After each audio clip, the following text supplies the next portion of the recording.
Super star Rajinikanth రెండో కూతురు సినీ దర్శకురాలు సౌందర్య రజనీకాంత్కు వ్యతిరేకంగా ఆందోళన చేస్తూ ఆమె చిత్రపటాలను దహనం చేయడంతో ఆ ప్రాంతంలో కలకలం రేగిందండోయ్. అసలు విషయం ఏంటంటే సౌందర్య రజనీకాంత్ను భారతదేశం యానిమల్ వెల్ఫేర్ బోర్డు అంబాసిడర్గా నియమించిన విషయం తెలిసిందే.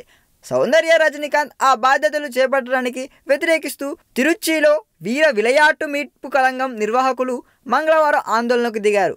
సౌందర్య రజనీకాంత్ చిత్రపటాలను దహనం చేసి ఆమెకు వ్యతిరేకంగా నినాదాలు చేయడంతో ఆ ప్రాంతంలో కలకలం రేగింది.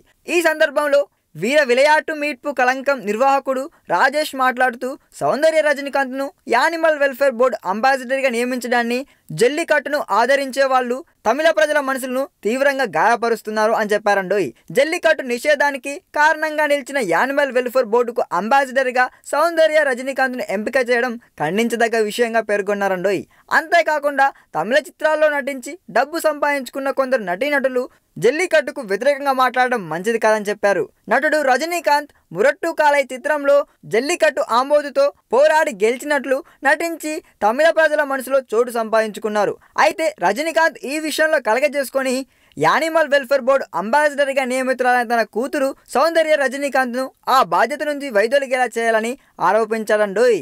లేకపోతే ఆయనకు వ్యతిరేకంగా రాష్ట్ర వ్యాప్తంగా ఆందోళనలు చేపడతారని ఆయన హెచ్చరించారండోయ్. ఈ వీడియో మీకు నచ్చినట్లయితే సబ్స్క్రైబ్ చేయండి. ఫిలిమి స్టార్స్ బోలెడంత న్యూస్ బోల్డ్గా.